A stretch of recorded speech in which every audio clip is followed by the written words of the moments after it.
Hare Krishna. Thank you all for joining. First time saying this evening, usually this morning, but nice to have you all here, and our Prabhuji is there as well.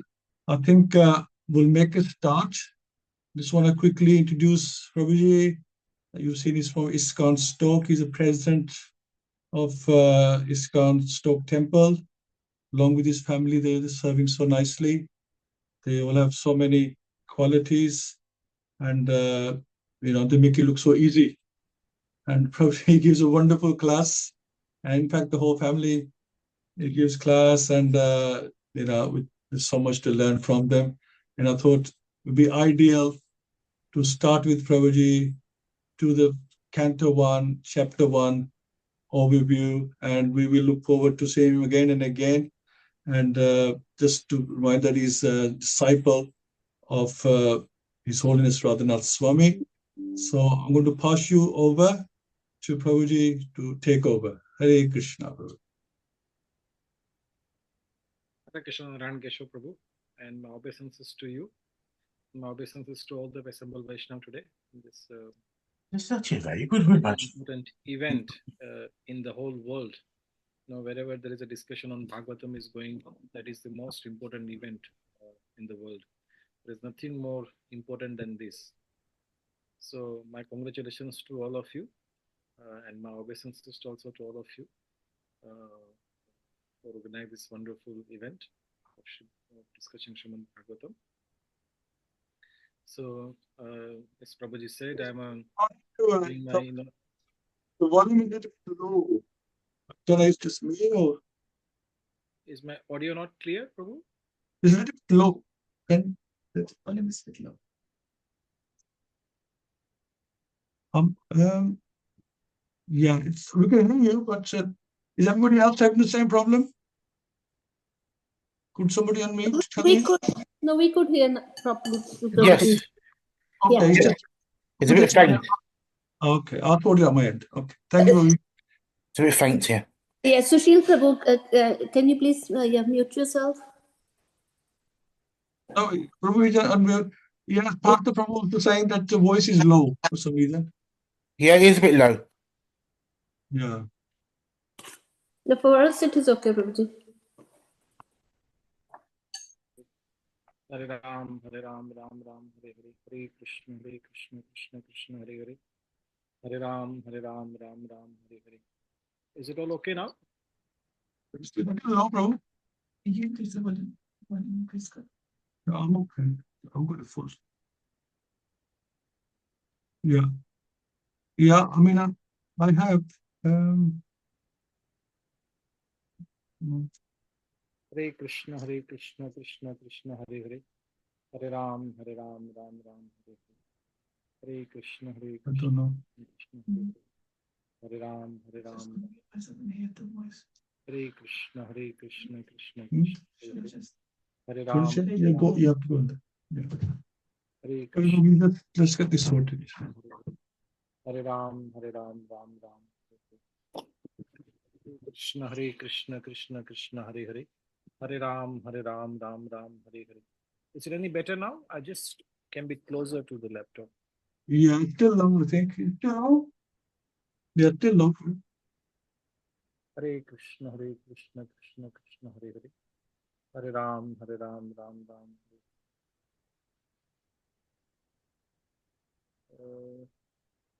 Something called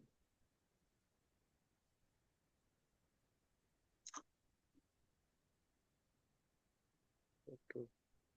I think the one that is saying that it's clear but low. Anybody help me? How do we configure the audio in this Zoom?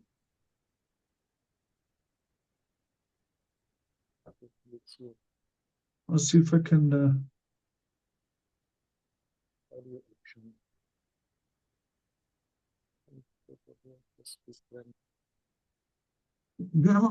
Are you using computer audio, Praveen?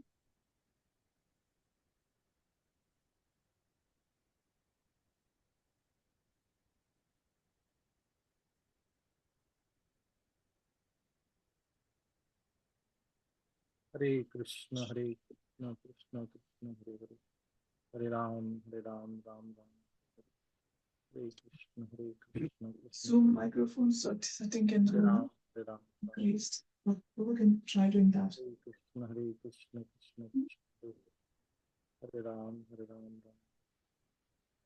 Let me just see if there is anything. Yeah, I was thinking, Prabhuji, if you want to log out and log in again, so that might help. No problem.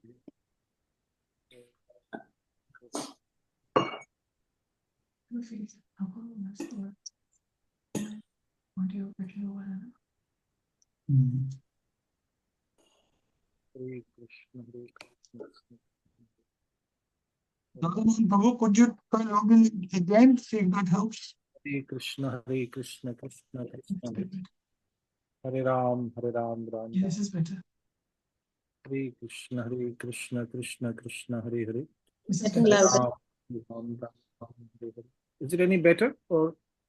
Yeah, it's a little bit. A little bit better. Yeah, it has enhanced. Yeah. Now I'm trying to get you. Can you click on yourself? See if you can. Let me see. Because we can't seem to get you on the video for some reason. Is your video on? Yeah, my video is on. That's better. That's better. I think we're there. All right. Is all good now? Perfect. Okay. Yeah, Krishna wanted us to chant Hare Krishna before we do anything. Looks like yes. Okay, so let's begin with the Mangalacharan. Let's offer our obeisances to all our Acharyas and teachers. Om Gyantimirandasya Jnananjana Shalakaya Chakshurun Militam Yena Tasmai Shri Guruve Namaha. Shri Chaitanya Manobishtam Sthapitam Yena Bhutale Swayam Rupa Tadamayam Dadati Swapadantikam Vandeham Shri Guru Shri Yuta Padakamalam Shri Gurun Vaishnavanscha Shri Rupam Sagrajata Sahagana Raghunatham Vitam Tam Sajivam Sadvaitam Savadhutam Parijana Sahitam Krishna Chaitanya Devam Shri Radha Krishna Padam Sahagana Lalita Sri Vishakhanvitamscha He Krishna Karuna Sindhu Dinabandhu Jagatpate Gopesha Gopika Kanta Radha Kanta Namostute Tapta Kanchana Gaurangi Radhe Vrindavaneshwari Vrishabhanu Sute Devi Pranamami Haripriye Vancha Kalpatarubhishcha Kripa Sindhu Bhivacha Patitanam Pavanebhyo Vaishnavebhyo Namo Namaha Jai Sri Krishna Chaitanya Prabhu Nityananda Shri Advaita Gadadhar Shivas Adi Gaura Bhakta Vrinda Hare Krishna Hare Krishna Krishna Krishna Hare Hare Hare Rama Hare Rama Rama Rama Hare Hare Hare Krishna Hare Krishna Krishna Krishna Hare Hare Hare Rama Hare Rama Rama Rama Hare Hare Hare Krishna Hare Krishna Krishna Krishna Hare Hare Hare Rama Hare Rama Rama Rama Hare Hare Namo Vishnu Padaya Krishna Pristhaya Bhutale Shrimate Bhaktivedanta Swami Niti Namine Namaste Saraswati Devi Gauravani Pacharini Nirvishesha Shunyavadi Paschatya Deshatarini.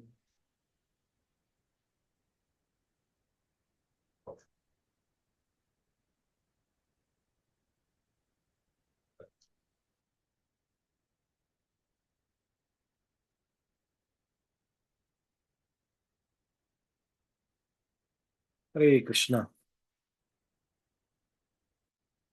So I'm very glad to be with all of you online. Let me see if I know any of you. We have Narayan, Keshava Prabhu, Saranidhi Mataji, I know Ajay. Jay Prabhu, I don't know whether we met before. Parda Sarthi, Prabhu, don't know whether I met before. Parvin Seshwal, Hare Krishna, Parvin Mataji. Nice to see you online. Hare Krishna, Prabhuji. Hare Krishna, Mataji. Happy, yes, Hare Krishna, Prabhuji. looking forward to your class. Hare Hare. Then we have Sarvash, Priya, Gopi Mataji, Savi, and Sushil. So maybe one day I'll meet you personally, those who I haven't met before.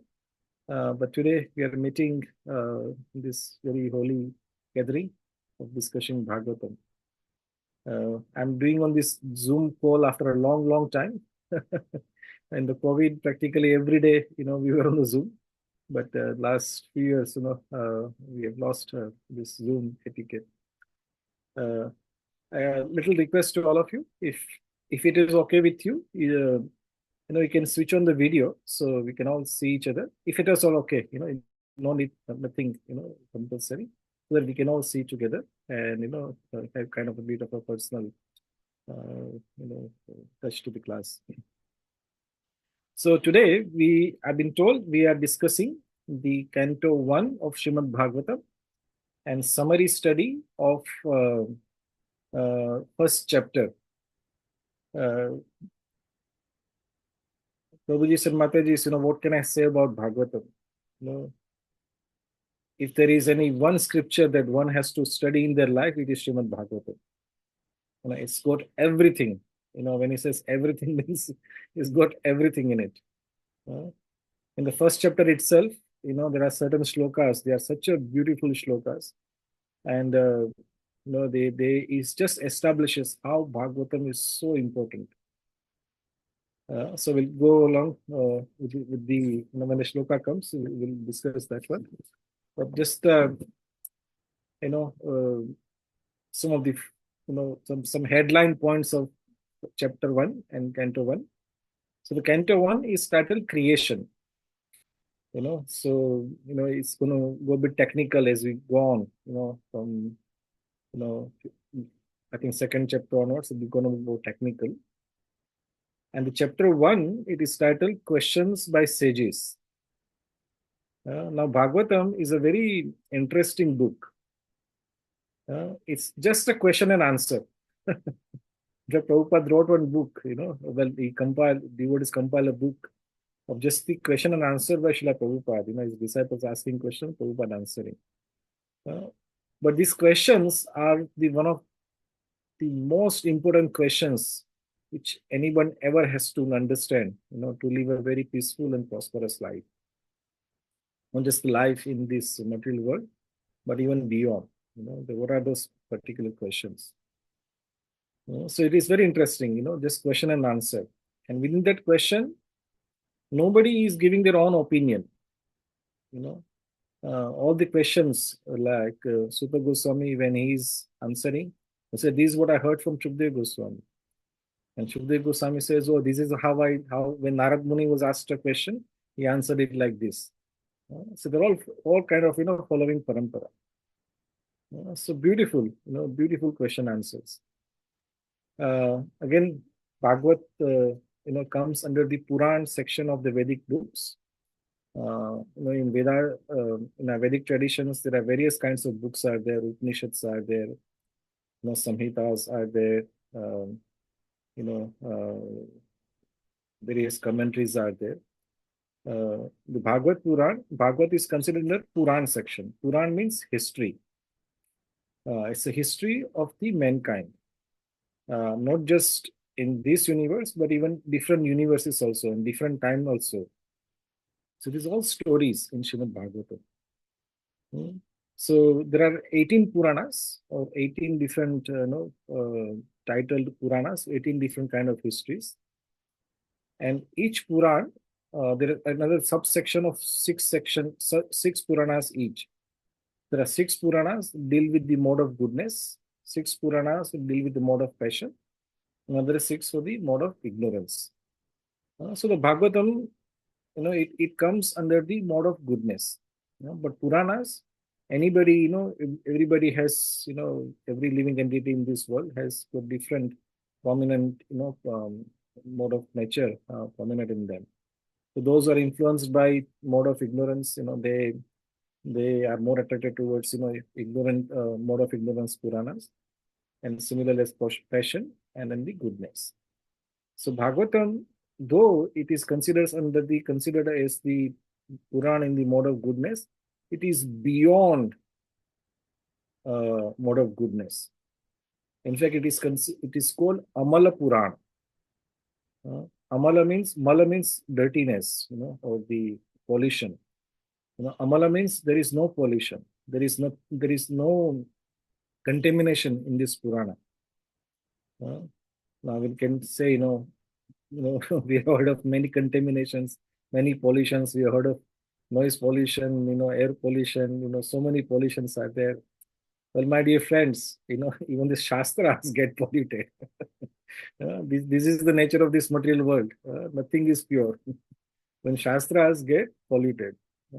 What is that pollution? The pollution of, how do we, do better, sense gratification, or better, mental gratification, and so forth and so on. The Bhagavatam is considered a Amala Puran. Amala means there is no contamination. It is 100% pure Puran. And what is that purity? Purity means direct and straight and easy to understand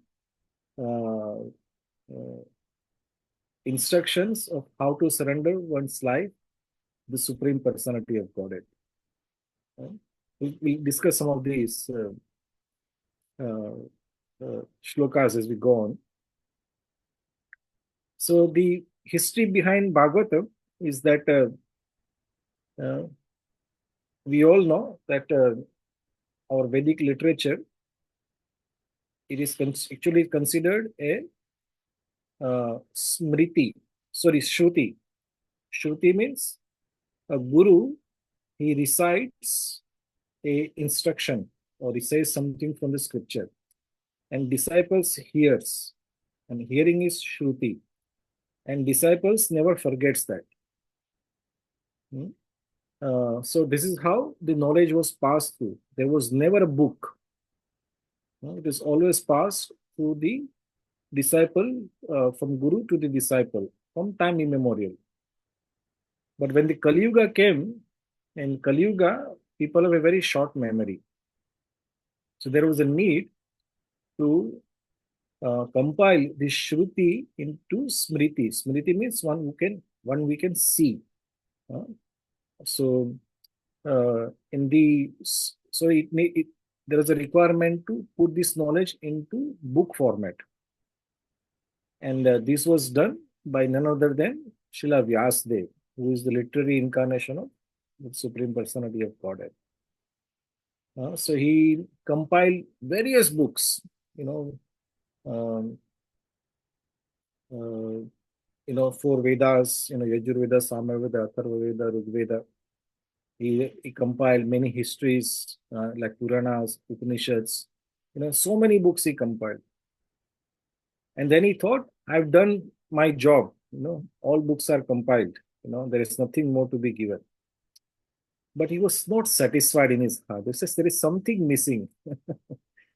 What is that, which needs to be given, but it is not there. So he was not satisfied. And he was contemplating like that. And one fine day, his guru, Srila Narada Muni, he appeared in his hermitage. And he asked, Vyas, why are you so sad? Why are you not happy? He said, I compiled everything. But I'm not satisfied. Why it is like that?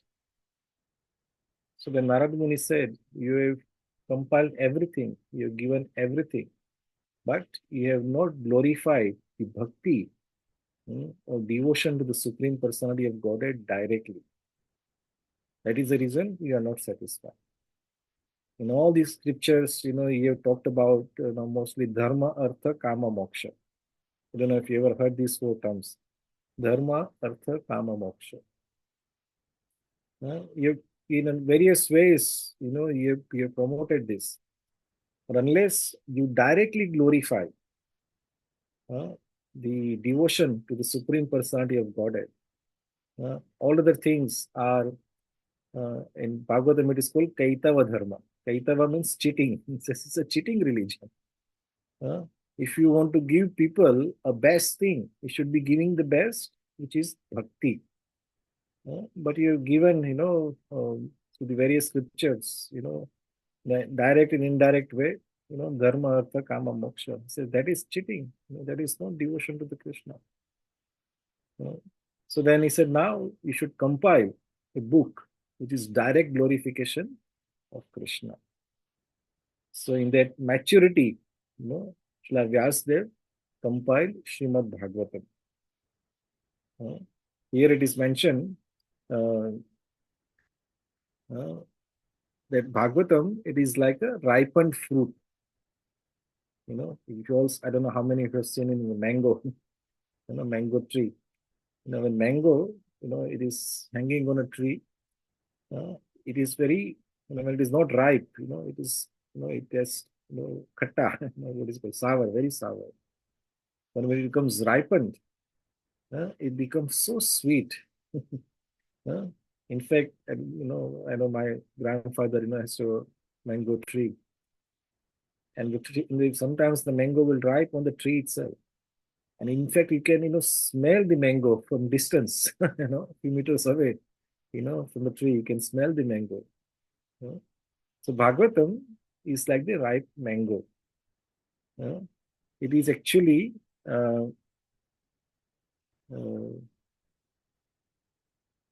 this is ripened fruit of all Vedic knowledge.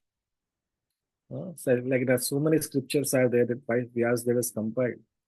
But the essence of all the scriptures, they are there in Srimad Bhagavatam. The ripened, the nectar of all the scriptures can be found in Srimad Bhagavatam. And there it is said that this Bhagavatam, this mango of Bhagavatam gets even more sweeter and sweeter when it is recited by his pure devotees. So again, the same analogy of Bhagavatam, the mango. The mango, when it is beaten by a little, parrot, this parrot will only touch, which is the most ripe mango. When a parrot eats a little bit of it, that mango becomes even more sweeter. Similarly, this Bhagavatam, when it is recited by the pure devotees, in our case, Shukdev Goswami, and then Srila Shuta Goswami, and all the Acharyas, and then Srila Prabhupada, then all the Gurudevs, and then the generations will go on. More the people recite, the pure devotees in generations they recite, the more the disciples listens to it, becomes even more and more and more sweeter. I'm sure you must have heard, Bhagavad-Sapta. This is one of the, in our Vedic tradition, this is the most sweet things one can ever encounter. Of course, the reciter has to be very pure devotee, otherwise it doesn't taste that good. But Bhagavad-Sapta is very sweet. So this mango of Bhagavatam becomes more and more sweeter as it is recited by the pure devotees. And this Bhagavatam, it is not the instructions or the teachings of Bhagavatam. It is not just applicable one age. It is applicable to any age. Satyuga, Treta, Dwapar. But it is more appropriate, and more useful in Kali Yuga. Why? Because it is said Bhagavatam has just appeared after Krishna's departure from this world. Krishna came 5,000 years back, and then he did this Leela, and, it was a battle of Kurukshetra. and Dharma was established, the principles of religion established back again. And then Krishna left this world. But after Krishna left, it is said the Bhagavatam arose, from the horizon, and this Bhagavatam, it is non-different than Krishna himself. So Bhagavatam, when we take the shelter of Bhagavatam, it is as good as taking shelter of Krishna. In fact, the final shloka of this chapter, it is describing that one. We'll take that in detail. So now let's go, verse by verse.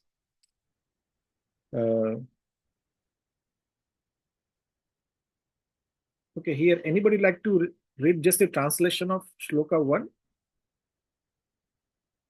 If you have Bhagavatam in front of you.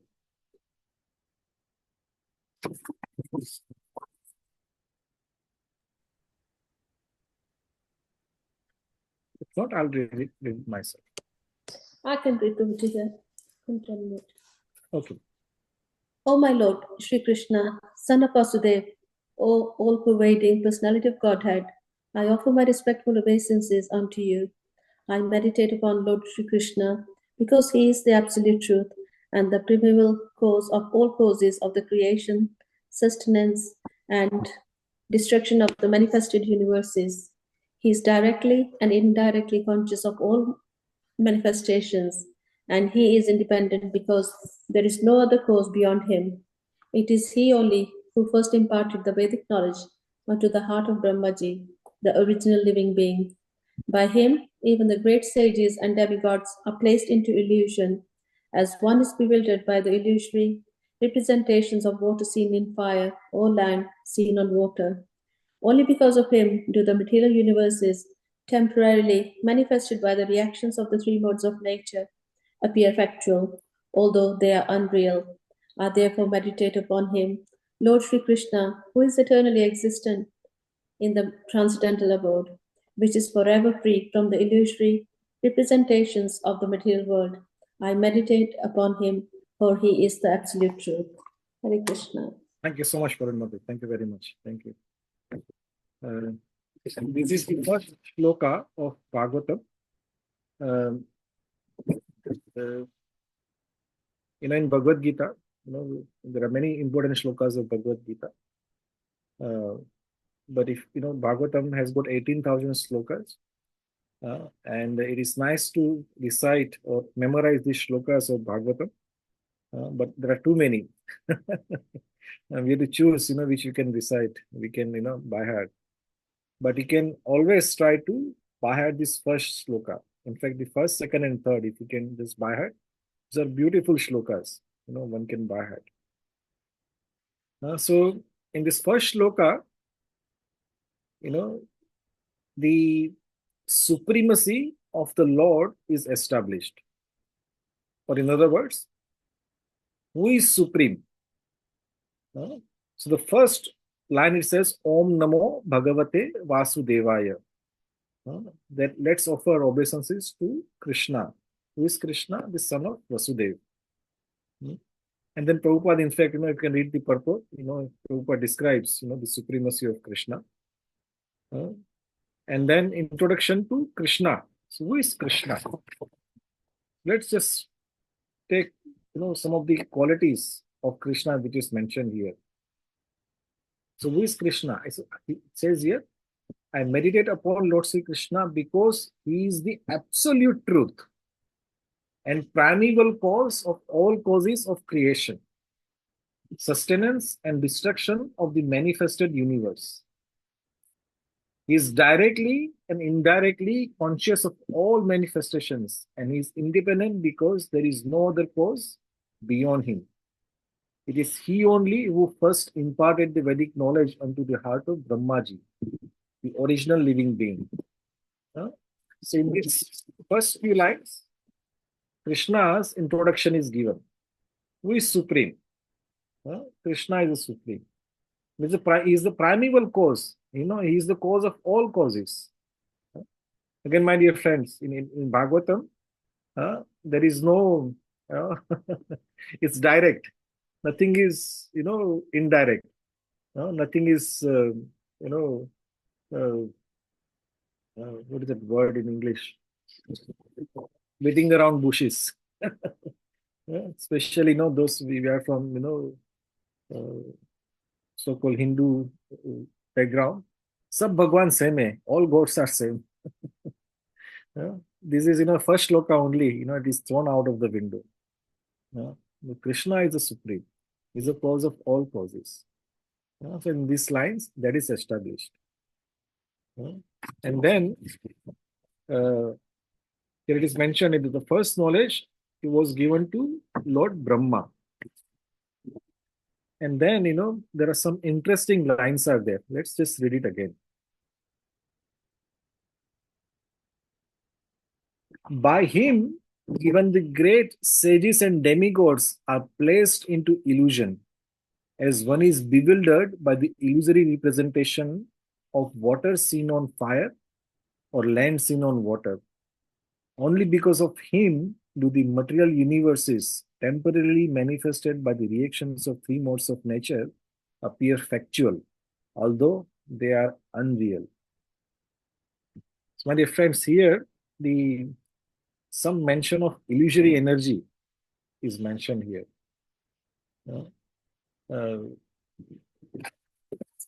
If you can just take a little break from the shloka and ask ourselves, why are we here? Why? We all, I think, because we are reading Srimad Bhagavatam, we know the basics of Bhagavad-Gita. That we are a spirit soul. Krishna is the supreme personality of Godhead, and we are part and parcel of Krishna. So why we came here? We came here because we wanted to be God. We wanted to become Krishna. So Krishna, we were out spiritual world, and for some reason we said, Krishna, I want to be you. I want to be Krishna. I want to be the controller. And Krishna says, no, you can't be. He says, no, I want to be controller. Krishna says, okay, if you want to be controller, you can't be controller here, because here, I'm the supreme personality of Godhead. So I give you little, you can enter into the material world. In this material world, you can be the controller. But again, we are not the controller. It is said, Jivera Sarupoi Krishna and Nityadas. So actually, living entities, eternal mood is to be the servant of Krishna. We can never be controller. It is not our nature. But we wanted to be controller. So Krishna, he puts us into this illusion. We come to this material world and he puts us into this illusion. What is an illusion? I am the controller and the master. This illusion, everybody in this world, they're just aspiring for these two things, control and to be master. Even a small worm in the ground, he wants to be controlled. This is the land, I must eat, and I am the master of this land. What to speak of the great kings, the great warriors like Hiranyakashipu. Everybody wants to control and be the master. But here it is mentioned, this all illusion. Krishna has put us into this illusion that I am the controller, I am the master. And there is one analogy is given, like the water seen on the land. It's like mirage. Mirage looks factual. I don't know how many of you have seen mirage. When it's really hot weather, if you're in desert or if you look at on the road, you see a little, flickering, kind of vision of water there. But it is not, water is not there. So our aspirations to become the controller and master, it is like mirage. We think, I'm a controller and I'm master, but my dear friends, it's all illusions. We are there for controller for maybe, few years, but again, you are taken out of the condition, back to, another birth. So here it is mentioned about the illusion. And then it is mentioned, even great sages are bewildered. So let's read that line again. This is a very beautiful line. By him, even the great sages and demigods are placed into illusion, as one is bewildered by the illusory representation of water seen on fire or land seen on water. Because even the great sages are bewildered. So Krishna's illusory energy, it is so strong. Actually, anybody who is in this material world, he gets bewildered. Krishna's illusory energy is so powerful. Even the great sages, sages like, great rishis, Vishwamitra, he wanted to become controller, control his senses, and do my tapasya. But Urvashi came, and then no, sorry, Menaka, she came, and he was a failure. Like Rishi Durvasa. So everybody wants to become controller here, but the illusory energy is so strong, it bewilders everybody. Not to speak of sages, even the demigods. Even the Lord Brahma, he gets illusion. Even Lord Shiva, he gets illusion. This material world is very dangerous place, my dear friends. Everybody, no matter who you are, the illusion is so strong. So here it is mentioned, the material universe feels like it is factual, because Krishna's energy of three modes of material nature, it is so strong. And then the last concluding few lines. I therefore meditate upon him, Lord Sri Krishna, who is eternally existent in the transcendental abode, which is forever free from illusory representations of the material world. I repeat here, my dear friend, the line says, which is forever free from the illusory representations of the material world, and meditate upon him, for he is the absolute truth. So here it is, Krishna's supremacy is established. That why we have to surrender to Krishna. Because if you want to break out of illusion, only Krishna can help you. Nobody else. Nobody means nobody. Any demigod, any sages, nobody can help. It is Krishna only. If you surrender to Krishna, and if Krishna, by his sweet will, if he removes the illusion, then only we have some hope. Otherwise, there is no hope.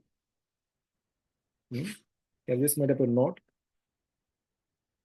Even the other demigods has no power to dispel illusion. Any demigod. We have, Indra, Chandra, Varun, so many demigods are there. But there are, prominent demigods. Lord Shiva, even he gets illusion. So even Shiva cannot help, to break out of this illusion. Brahmaji, even he cannot help.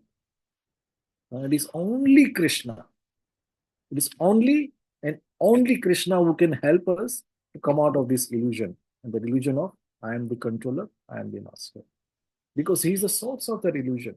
He is the Supreme Personality of Godhead. He placed us here. It is his energy. So this is the beauty of Srimad Bhagavatam. In first sloka itself, this first sloka establishes who is the Supreme and what is this illusion, and who can help us to come out of this illusion. So beautiful shloka. If at all anybody wants to memorize, you can memorize this shloka. So to summarize, in this shloka, it is mentioned who is the Supreme and why we should surrender to that Supreme, who is Krishna. And in this second shloka, 2041, I'll just read this second sloka. It says here, completely rejecting all religious activities which are materially motivated, this Bhagavad Puran propounds the highest truth, which is understandable by those devotees who are fully pure in heart. The highest truth is reality distinguished from illusion for the welfare of all. Again, my dear friends, this each sentence of this translation given by Prabhupada, they are like, 20 we got pure gold, Uh, just listen to this one line. This highest truth is reality distinguished from illusion for the welfare of all. So here Prabhupada says, actually the real welfare he can give it to the people is that to teach them what is the reality and how to come out of this illusion. That is the real welfare. The next line, such truth uproots the threefold miseries. The beautiful Bhagavatam compiled by the great sage Vyasdev in his maturity is sufficient itself for God realization. What is the need of any other scripture? As soon as one attentively and submissively hears the message of Bhagavatam, by this culture of knowledge, the Supreme Lord is established within his heart. Again, one of my favorite shloka of Bhagavatam. I'll just make a couple of points from the shloka. The first line, it says, Dharma projita kaitavatra. Here, Prabhupada says, completely rejecting all religious activities which are materially motivated, this Bhagavad Purana propounds the highest truth, which is understandable by those devotees who are fully pure in heart. So, this Bhagavatam, it says that it is throwing away, completely rejecting the Kaitava Dharma. Kaitava means to cheat. What is it? Covered by fruity winds. Yes. So these other scriptures, they are just promoting the Kaitava Dharma. What is Kaitava Dharma or what is cheating religion? Dharma, Artha, Kama, Moksha. I'm sure you must have heard this before. Dharma means to live life by religion, religious principle. Why would people want to become dharmic or religious? For Artha, to get money. If I do some good karma, if I follow the rules and regulations, then I can get money. And why I need money? Kama, because I want to enjoy the life. I want to enjoy my senses. I want to enjoy mentally. I want to enjoy socially. So the root of all our activity is sense gratification. Because we want to enjoy, for enjoyment, we want artha, economic development, money. And how do you get money? By following the religious principle. If tomorrow, if for some reason we get some divine, instructions that, if you become a religious people, you won't get money. Nobody will become dharmic. There's, stop going to temple, stop going to the mosque or, church. No point going there because we won't get a money. Won't get a money, no sense gratification. So the people are religious only because they want to have sense gratification. So, so it is, rather than going more in detail, and I'm sure, you all are, very intelligent devotees. This is in Bhagavatam, it is considered a Kaitava Dharma. Dharma, Artha, Kama, then it is Moksha. That, you enjoy sense gratification, life after life, life after life, life after life.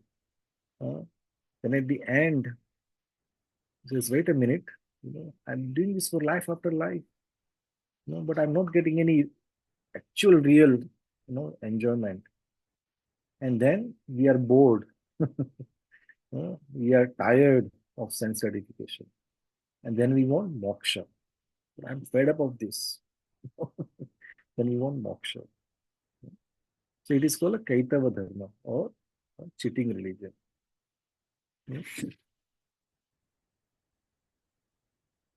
And next it says, this is the book referred by the top devotees.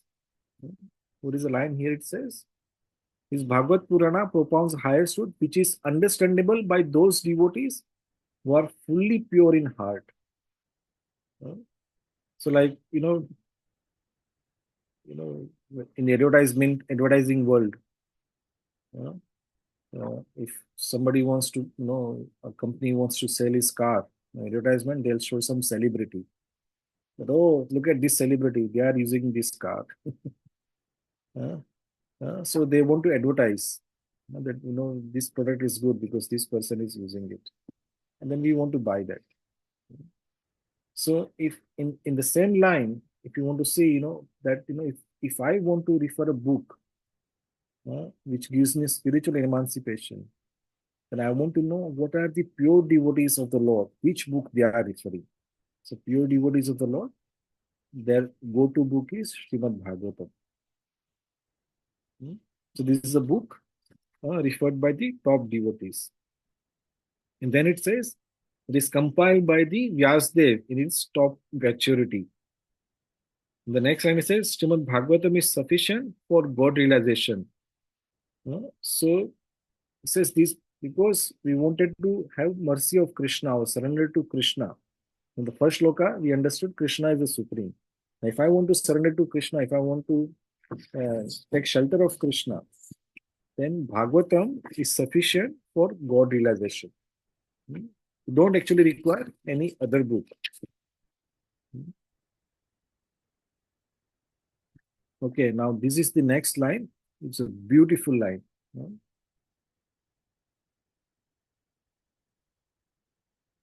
As soon as one attentively and submissively hears the message of Bhagavatam, by this culture of knowledge, the Supreme Lord is established within the heart, within his heart.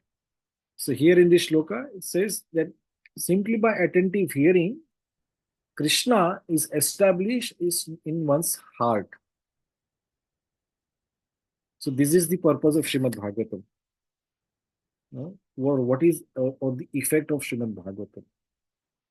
That simply by hearing attentively, the Krishna is established in the heart. And why we want to establish the Krishna in our heart? Because we want to come out of the illusion of being controller and master. So within these two shloka, my dear friends, it is giving you the direct entrance into the dimension of bhakti. First shloka, who is the supreme? Krishna is the supreme. And why should surrender to Krishna? Because we are under illusion and only Krishna can take out of the illusion. In second shloka, how do we approach Krishna? By simply hearing Srimad Bhagavatam. Then here it is said, Krishna is established in one's heart. When you have taken shelter of Krishna, like Prabhupada, famous, line that he said, Krishna is, Maya is like, illusion is like darkness. Maya, sorry, I can't remember the Bengali. But Maya is like darkness and Krishna is light. When there is a Krishna, there is no darkness. So if you have established Krishna in your heart, there cannot be darkness, there cannot be illusion. And how we can establish Krishna in our heart? By having an oral, attentive reception, hearing Srimad Bhagavatam. Then Krishna is established in the heart. So this is shloka 2. I know we are doing this summary, but these two shlokas are kind of, very, very strong shloka. I could not stop myself, going in more in detail. And then in the third shloka, and in the subsequent shloka, the glories of Shukdev Goswami is mentioned, and then some history of Srimad Bhagavatam, how the Bhagavatam came about, and it is mentioned. So let's just read the third shloka again, and then we'll just do the summary of the entire chapter. The third shloka, he says, O expert and thoughtful man, Relish Srimad Bhagavatam, the mature fruit of the desired tree of Vedic literatures. It emanated from the lips of Sri Shukdev Goswami. Therefore, this fruit has become even more tasteful, although its nectarian juice was already relishable for all, including liberated souls. So here the glory of Shukdev Goswami is mentioned. Again, the Shukdev Goswami, very briefly, very short, who is Shukdev Goswami? Shukdev Goswami actually is from spiritual world. He is the parrot of Radharani. His name is Shuka. And then he comes, by her mercy that, he incarnates or he comes into the material world. And Shukdev Goswami, when he came to this world, he had no interest in this material world. He was given a service to come and do his seva, but he had no interest. So he was in the womb of his mother, and he never wanted to come out. So then, if I come out in this world, I'll get entangled. So he stayed for 16 years in his mother's womb. Can you imagine? It is the most painful place to live. And he stayed 16 years. And finally, he was, his father Vyasdev, he was talking to him. So he said, come. Again, I missed it. Shukdev Goswami, he is the son of Vyasdev. And his mother was Satyavati. I forgot his mother's name. But he's a son of Vyasdev. And Vyasdev, says, come out, my son. I said, no, I don't want to come out. I get entangled. I said, no, I'll be okay. And then he recited the whole Bhagavatam while he was in the womb. Vyasdev recited the whole Bhagavatam. And then finally came out. In fact, Krishna had to come personally. He said, I promise you, when you come out, you heard Bhagavatam and you'll have my full protection. You'll never get entangled. And then when Shukdev Goswami finally decided to come out, and as soon as he was born, he was a fully grown man, 16-year-old, and a fully grown man. He simply walked out of house. Generally, we have a birth in the house, happy birthday to you, and we have such a big celebration. He simply walked out of the house. He was a completely self-realized person. And then, the story goes, Parikshit Maharaj was cursed to die in 7 days. And, the entire the great community of sages and saints, they gathered at the bank of Ganga, and they wanted to, discuss the Vedic instructions.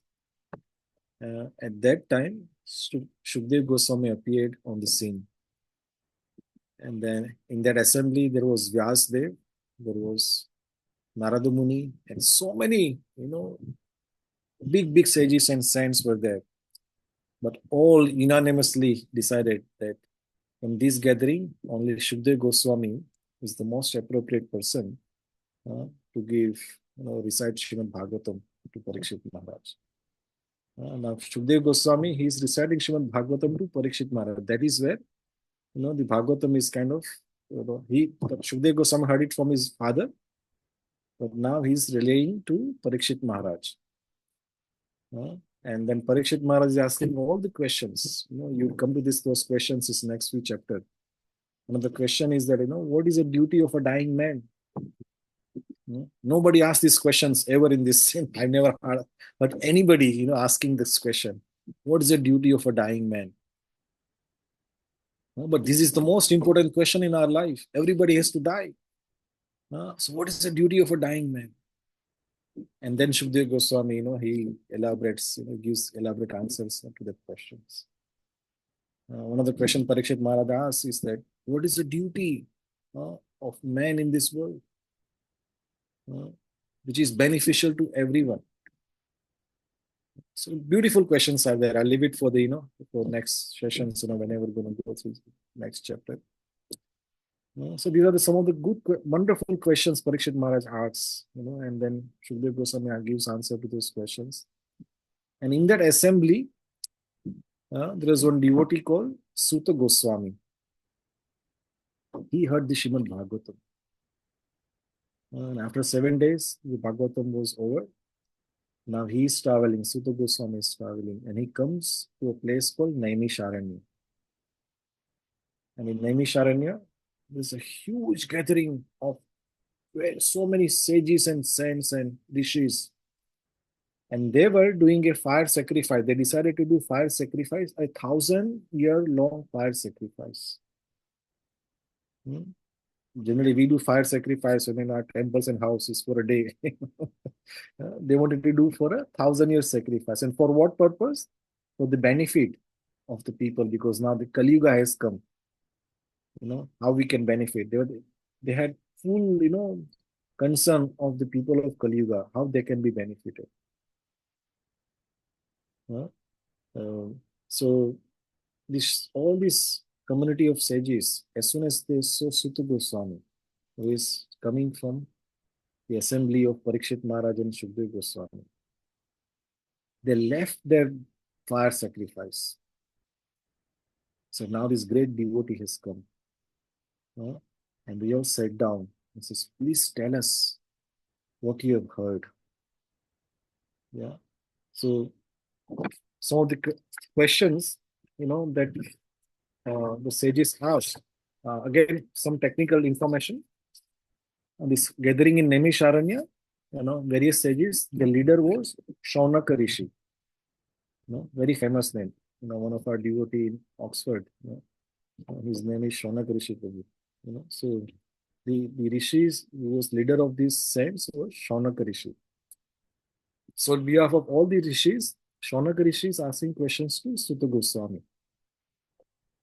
Which place? Naimisharanya. And Suta Goswami, he is relaying that, this is what I heard from Shukdev Goswami. And this is how, the whole kind of story goes on. So,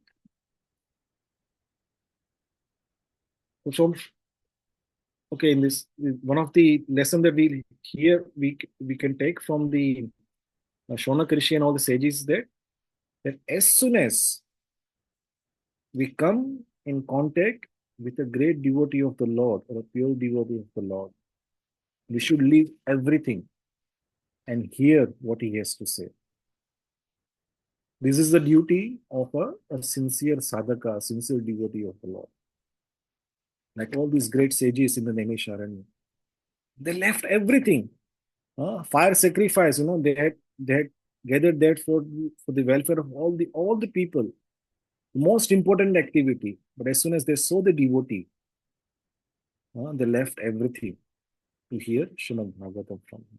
So again, the lesson from us, that whenever we get, we are all busy. We have jobs and businesses and family responsibilities and so forth and so on. But whenever we get opportunity to hear Bhagavatam, we should leave everything and hear Bhagavatam.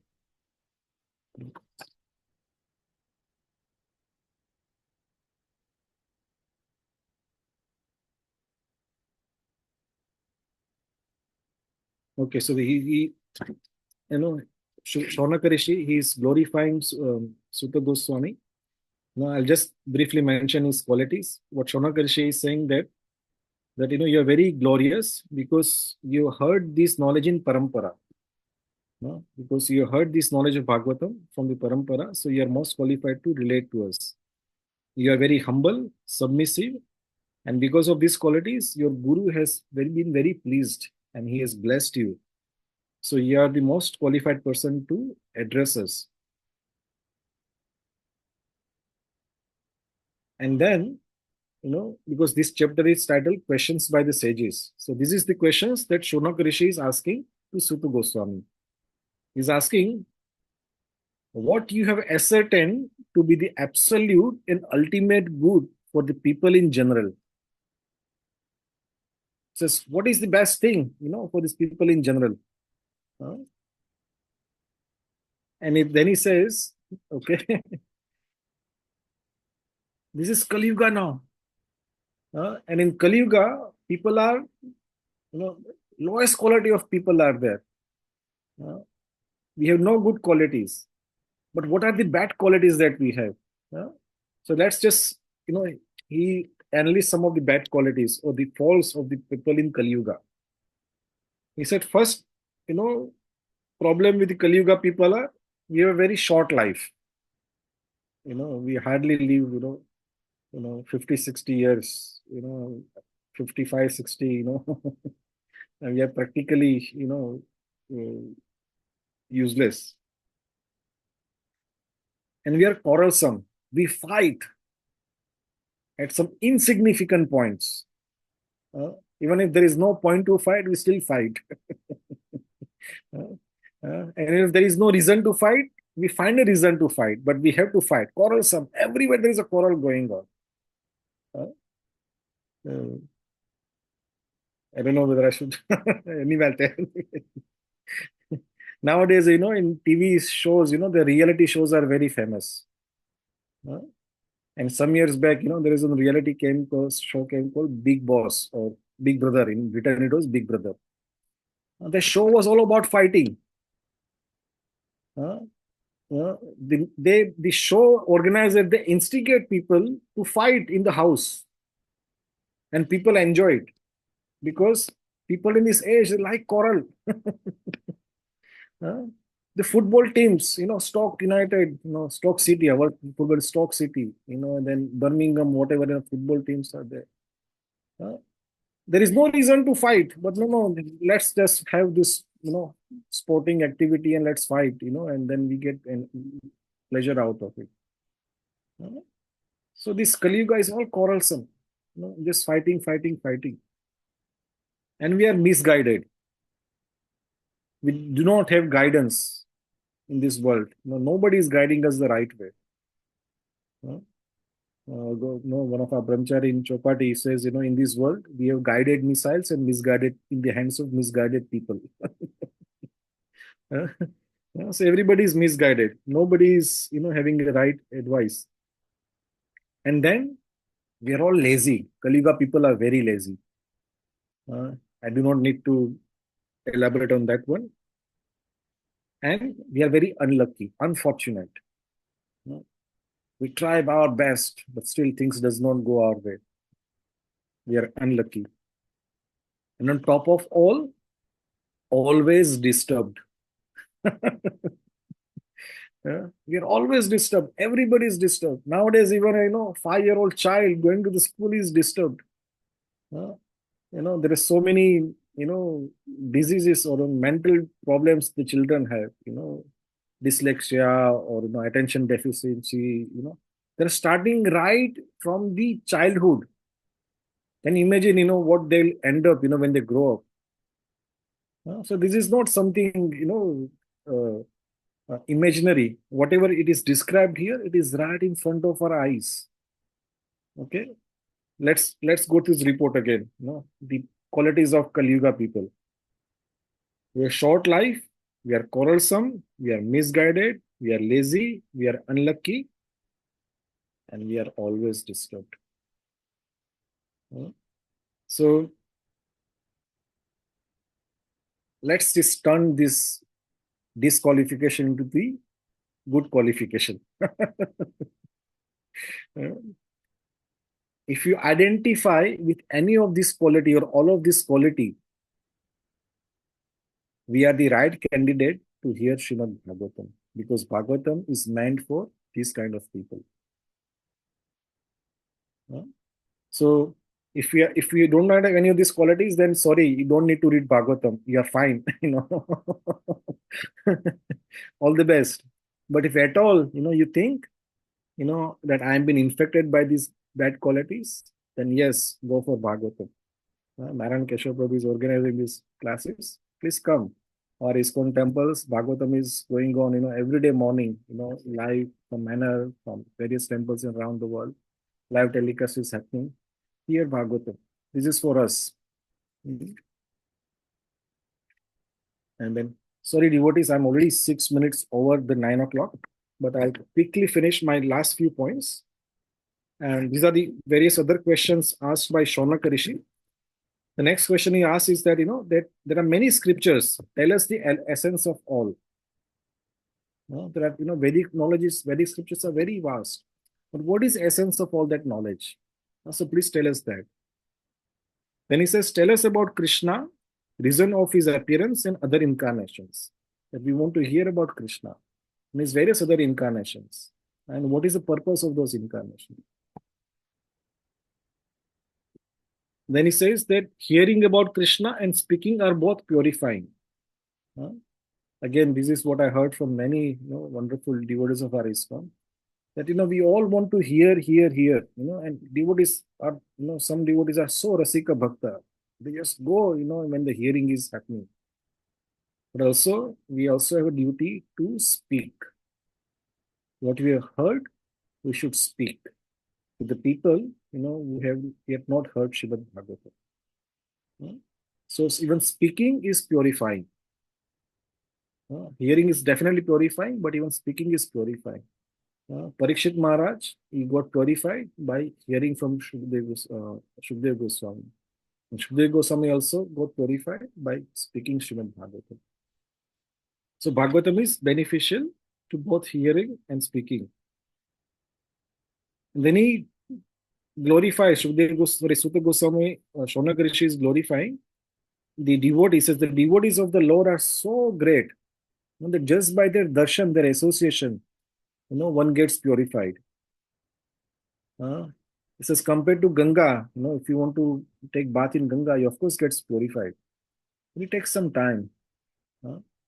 But just taking the darshan of devotee, you get immediately purified. Okay, and then let's just read this last shloka of Srimad Bhagavatam. Sorry, the last shloka of this chapter, verse 23.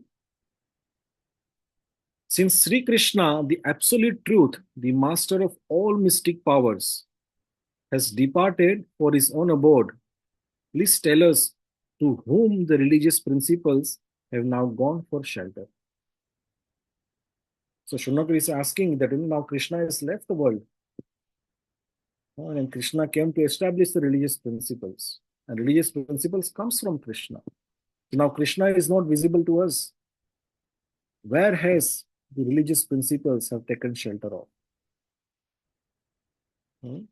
So here, indirectly it is mentioned that actually there is no difference between Krishna and Srimad Bhagavatam. As we discussed earlier, Bhagavatam came into our vision just after Krishna has left. So taking shelter of Bhagavatam, it is as good as taking shelter of Krishna. Because religious principles have taken shelter of Srimad Bhagavatam. So taking shelter of Srimad Bhagavatam, it is non-different than Krishna. In fact, in your house, if you don't have an altar, just get the Bhagavatam book. That's your deity. And and open that book and read few pages every day. Bhagavatam is non-different than Krishna. This is the last, the shloka, very important shloka of this chapter. That once Krishna has left this world, our only shelter is Srimad Bhagavatam. So I stop here now. I hope I've covered whatever I wanted to speak. I'm already 10 minutes over time, so I stop here. Thank you very much for your kind attention. If anybody has any questions or comments, or if any some corrections, please feel free to correct me. I'm also Kali Yuga infected person, so I have my own deficiencies and mistakes. So please feel free to correct also. Anybody has any questions or comments or any discussions you want to make, please feel free now. Hare Krishna.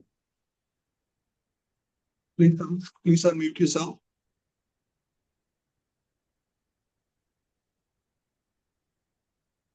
And while we're waiting for everyone to find the questions, I was going to say that if you have somebody nowadays, what is the duty of a dying man? They will say to make sure they have a will. Make sure they've written a will. Oh, Will, yeah. Duty of a dying man. Make sure, we're listening that we are, even at the time of death, we are thinking about our family, our wealth, what will happen to our family, what will happen to our wealth. We don't think about what will happen to me. What's going to happen to me when I'm dying, I'm about to die. What's going to happen to me? We're not thinking about that. We're just thinking about, what's going to happen to everything, even the family's wealth, what's going to happen to that? Not that what should I have done or what should I be thinking of right now at the time of death. And like most likely say, did I make a will? Because what is going to happen to my property? Will my children get something? That's the Kali Yuga way of thinking about what happens at the time of death. And Prabhu, having you on is be wonderful because everyone on the call now, they're very serious students. And this is like a treat, right? After every chapter, we're going to have a treat. So it's like a treat for everyone, and it really has been a treat having you here. And just say it takes a community to bring up a child, and it takes a parampara to bring up a devotee, right? And you are part of that parampara. So wonderful. Thank you so much, for guiding us, and really learned a lot today. Just one quick question from my side is that, the sages having a 1,000-year yajna or fire sacrifice. Now, how were they confident that, because obviously Kali Yuga has come, their lifespan is not so long. How were they confident that this will continue for 1,000 years after they've left, and then it's going to go on a few generations to accomplish those 1,000 years? How would they be so confident? Again, it will be my, kind of a pinch of a speculation. But, they were just at the end of Dwapar Yuga, and Kali Yuga is just begun. So at that particular time, the lifespan was still, relatively longer than actual Kali Yuga now.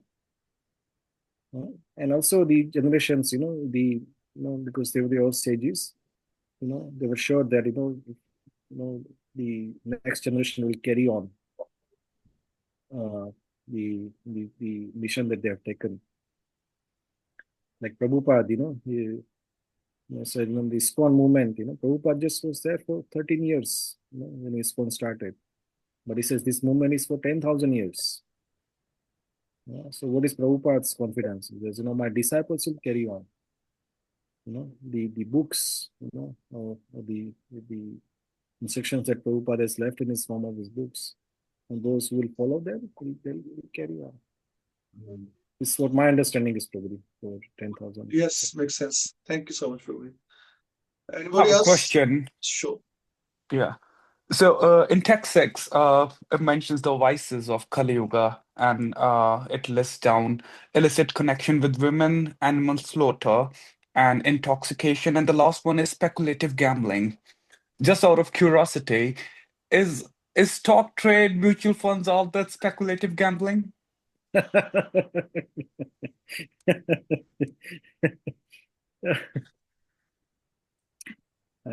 We have one devotee in Mumbai called Anand Vrindavan Prabhu. I don't know if you heard him. He is actually retired now, but he was a stockbroker as a profession. Mhm.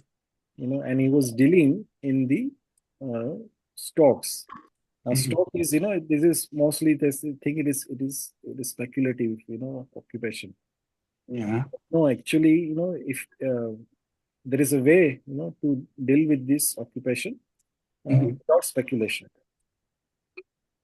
So, Okay. so there are ways, but but if you just,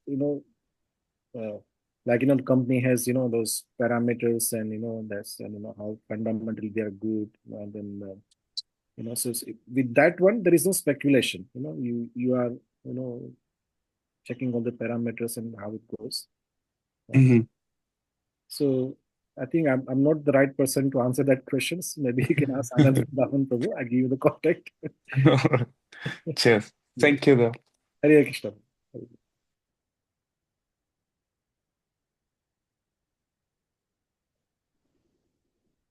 Anybody have any other questions?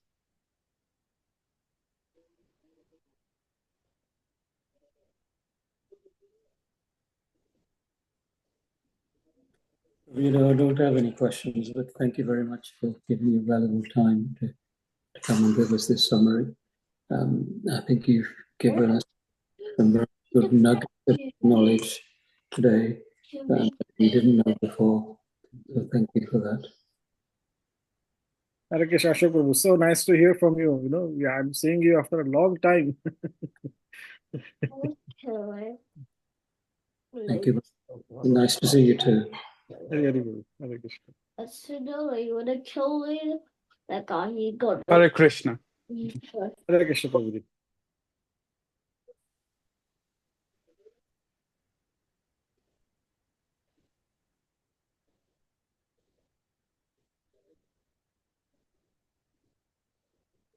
You're on mute, Narayan Prabhuji. You're mute. So, yes, so thank you. Thank you so much. And I'm just saying, if there's no questions, then we can conclude here. And probably thank you so much for your time. Thank you for making the time today for Thank you. us. And it's been wonderful having you here. And hopefully we'll catch up again very soon. Thank you so much. Thank you everyone for your actually in your gathering. I also learned many things. Since morning I was taking my notes. So actually you're also helping me. So it's that I didn't help you. That's not right. We are helping each other. So thank you again very much. And I'll be very grateful to again serve you again, in whatever way I can. Thank you so much. Appreciate that. Hare Krishna. Shri Bhagavatam ki jai, Shri Prabhupada ki jai. Hare Krishna. Bye-bye. Hare Krishna. Krishna. Hare Thank Krishna. you. Hare Krishna. Hare Krishna.